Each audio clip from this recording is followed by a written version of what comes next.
Hello friends. I was wondering how many years we've been living in Torquay. What can you remember in the Torbay area? My wife Jeanette and I, we came down to Torbay in 2015. We tried to involve ourselves in the local community and we've made some fantastic friends. We're glad we came. We wish we came earlier. I personally can remember having a family holiday in a caravan at Goodrington. 1950s, early 50s. Lovely day at the beach. And then that trudge underneath the railway bridge, up that steep little lane to the caravan park. What's your first memory of Torbay? I can remember being in Exeter bus station when the very first Devon General bus came in with a white steering wheel. And I've never forgotten it because they soon stopped doing them. Now locally here in Torbay, we didn't know much when we arrived. I was born in Exeter, but I was living in the east side of Devon, and so we tried to get ourselves involved in the local community. We've gone to Facebook. As you go through the Facebook pages, you find this Torbay Undiscovered. I thought, that's worth having a go. So I enrolled, I registered, and since then, we've been building on our knowledge, day by day, week by week, of the background and the history and the involvement of Torbay. And it's a very interesting thing to follow. But today, I've got the pleasure of introducing to you a person I've only read about.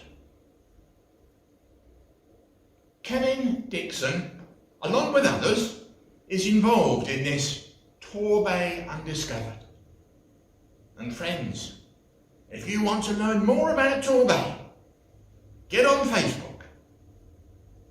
Learn what you can, but today you can learn it face to face, as I now introduce to you Kevin Dixon. Ladies and gentlemen, welcome. This is going to be a short talk on the great Torquay Saturday night out. It's not going to be a talk in the sense that I sort of stand here and just reel off facts. What I really want to do is, let me see. What I really want to do is take you on a virtual and now digital pub crawl. It's a way of looking at our town and possibly bringing back a few memories. So the first thing I'd like to do is introduce you to a particular pub crawl I used to do. Let's see, I'm now 60. I picked up my pension a few months ago, and my heyday, and I think everybody's heyday that was thinking about this, is probably between the ages, I don't know, 16 to 25, you know, when people used to go out regularly before they settled down, before they got married, before they had mortgages, and before they had to worry about careers and things like that. And so let me take it back a little bit. So when I was around 18 or 19, there was a particular pub crawl we used to do, and it was called the Slalom Run. Now, this was based in Torquay. However, I think wherever you come from, you know, whether you're from Torbay, whether you're from Torquay, whether you're from anywhere in Britain, you possibly actually had some kind of a similar experience. But my particular pub crawl we were known for was called the Slalom Run. So I'm going to do this as a way, a bit of a metaphor, a bit of a journey, right away from the top of town, right to the bottom of town. We called this the Slalom Run because if everybody knows Torquay. So it starts off right at the top of the town, and it's like a slalom run in downhill skiing. So you'd start up somewhere really high, and then you'd move down, and then you'd end up at the base camp. So the top was the top of town, which was around Torquay Police Station in Tor, and the bottom of town was the harbour side. So if we do that as a kind of a metaphor for the kind of journey and the experiences we had. So and as in a slalom run, you zigzag between different points, and those different points are pubs. So if I start off really at the top of town in Tor, near Torquay Police Station. And I think we've got some pictures that we can show here. There are a number of pubs up there, and sadly a lot of those pubs have gone. Some are still there. Some pubs such as the Fox and Firkin are still there, the Lansdowne's still there. Lots have gone, or they've changed their name. If people remember the Pelican and the Parrot. Anybody remember the Railway? Remember the Sportsman's? All of those kind of pubs. Those are the ones that have gone, which is quite sad. And every pub in those days seemed to have its own personality. So many of the pubs now seem to have changed. If we go a little bit further back, we start moving down High Union Street. There's other pubs there, such as the Printer's Elbow 2. The original Printer's Elbow was actually down by Fleet Street. That was knocked down and replaced that with the Winter Gardens. So you go past those, and as you head down, you come to the Castle Circus, and there's a number of pubs there. Again, quite a few of those are now closed. So you've got what used to be the Jolly Judge. That's now closed quite recently.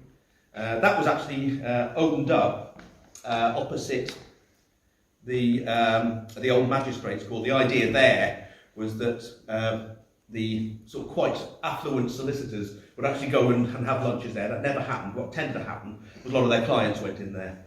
So it wasn't a pub, and fortunately, perhaps that one's now being closed down. Let's go back a little bit. There's always been inns in Torquay. If we go back to around 1800, they said there was around 5 inns and pubs and places of entertainment around the harbour side. We'll come on to some of those a little bit later. But what really changed pubs and inns was in 1830, they brought in something called the Beerhouse Act. And what the Beerhouse Act said was that anybody could actually open up what they called a beer house. Now, the reason they brought it in was to stop people drinking gin. Gin was killing people. So the Beerhouse Act opened, and then anybody could open up a pub. So that's why you get pubs in odd places all over Torquay and all over Britain. So you get a number of houses, then a beer house, then a number of houses, then a beer house. And what really tended to happen was that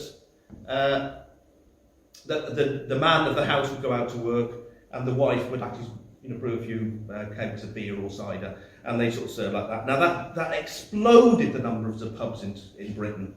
So by 1841 we had 145,000 commercial brewers right across Britain, and by 1850, for a population of 11,000, we had 20 inns and hotels and 29 beer houses in the bay. So really huge numbers on that. Right, we've reached Castle Circus. Now, anybody that knows Castle Circus knows the Castle Inn. It's not a particularly salubrious pub, if everybody knows this, and it's around that sort of Castle Circus area. Now, oddly, the Castle Inn is possibly the oldest purpose-built pub in Torquay. Built in 1837, and by the 1970s, it was amazingly, if anybody knows the area, the most valuable, the most profitable pub in the whole of South Devon, reaching from Kingsbridge right across to just south of Exeter. And it's one of the things with pubs is they tend to sort of change as the town changes. So you've got a very sort of classy pub, very classy inn in the 19th century. Then you've got a very profitable pub. And then by the 1980s, it turned itself into, amazingly, Plonkington's Wine Bar. People remember how pubs just changed into wine bars, and everybody started drinking things other than beer.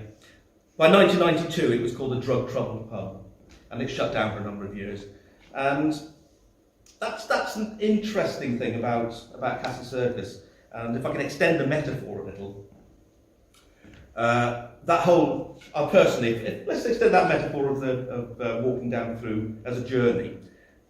I've lost quite a few friends who lost their lives and lost their health to drink and drugs. So one of the things I did want to warn about in this talk about that drinking culture in Torbay is that for some people it's quite dangerous. And there'll be a number of funerals where people have overindulged in either drink and drugs. So it's just that kind of warning. Again, if we go back, carry on further down the main street, further down Union Street towards Fleet Street, there was real concern in the 19th century about public morality linked up with alcohol and drugs, particularly sort of opium. And so we had riots in Torquay in 1847, 1867 and 1888, and there was a real backlash against people drinking. So I want to do a couple of quotes. There's a Canadian lady, called Isabella Cowan, who came to Torquay in 1892. And we're really sort of grateful to Isabella because she kept copious diaries. And one of the things she found was she was deeply, deeply shocked by the way that people in Torquay drank.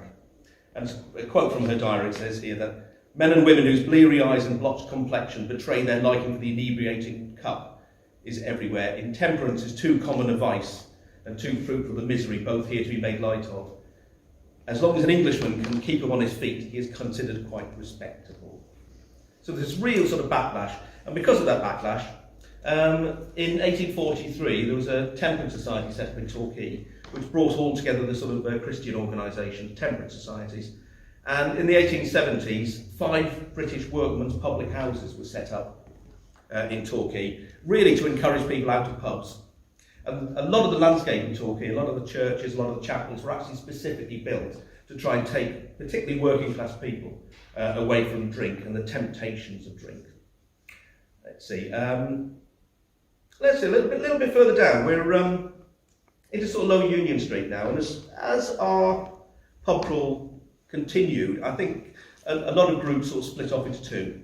A lot of the younger and more enthusiastic, and particularly men, ended up heading down towards the harbour side, which we'll come to later. A lot of the locals then split off, and a lot of those locals then went to what we saw more, I think, as locals pubs, which were the ones up Abbey Road. And a lot of people don't believe me now that Abbey Road was a sort of very classy, very up-class, pleasant experience. Whether it is now, that's up to you to decide. So they went to pubs such as, let me see, EJ's, the Mousetrap, think of the others, the Falcon, and even up the little alleyway, which is now Ryan's Bar. So, and from there, they tended to go on to clubs, and we'll come on to clubs in a second. The clubs that they went to were the Hideaway. They might have spent some time in the Hop and Grapes, and there are nicknames for some of these places. So the locals tended to be, base themselves up there. Meanwhile, a lot of other people went further downtown. Let's talk about clubs.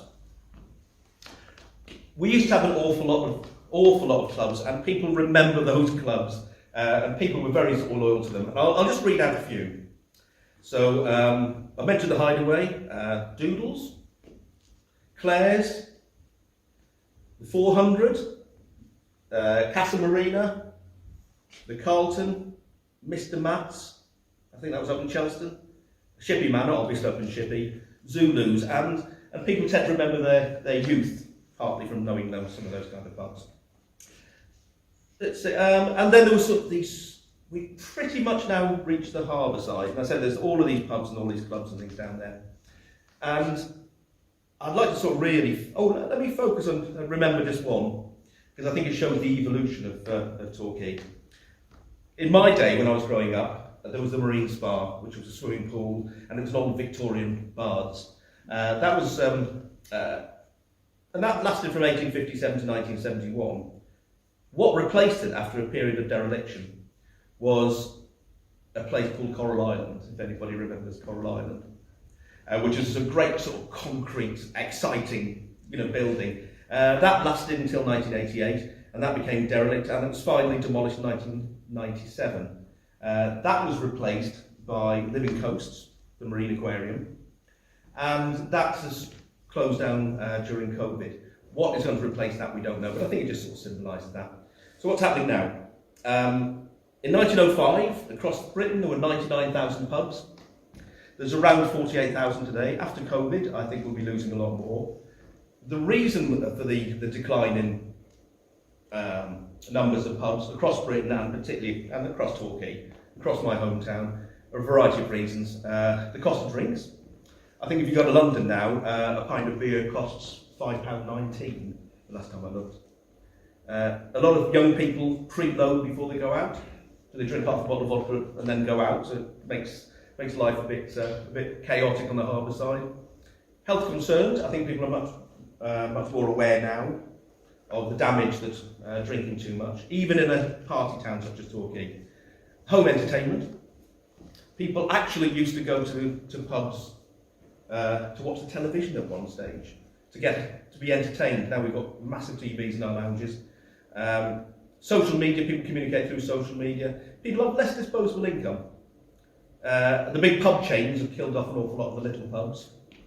High rates, the smoking ban, and particularly for the clubs, there's high security costs, things like that. Let's see, I think if we look at two things that for me indicated a change in that sort of Saturday night drinking culture and that fun that we used to have, the enjoyment that we used to have. Two things that happened. First of all, on Princess Pier there used to be a bar called the Islander Bar, and in April 1974 that caught fire, and it was just an accident by a workman leaving a blowtorch. That burned down, that really interesting show bar right on Princess Pier. The fact that it wasn't rebuilt, I think, gave an indication that things were changing in Torquay, that holidays were changing, less people were going down, there's less money around. And the second thing, I think, which is symbolic of that kind of change, on the 5th of May 1962, we saw the first fare-paying flight of a new British airline called Eurabia to Palma in the Mediterranean.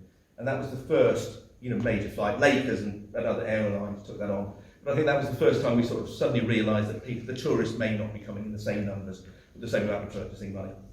So I think that's all I really wanted to say on this. Let me finish off with a quick story. I had a friend of mine, and when I was doing this great slalom run back in the late 1980s, he actually sort of, we used to go out with him regularly. He went off and left the area, got married, had 2 children.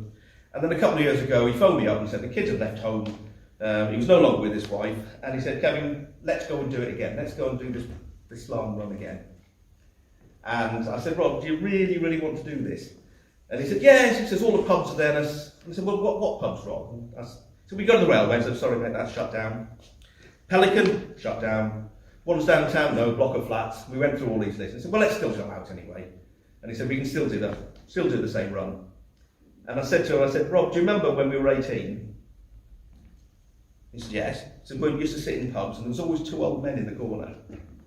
And they sat in the corner and we look at them and they look at us and they mumble and the things that these 2 old men would say, pick up their pint of beer and say, do you know how much I'd pay for that? And they say things like, look at the way he's dressed, he can't go out dressed like that. And this music's rubbish, and why don't they turn it down? I said, yes. He said, I remember those 2, Kevin. I said, well, the thing is, Rob, that's us now. Let's not do it. Ladies and gentlemen, I hope that was interesting, and thank you.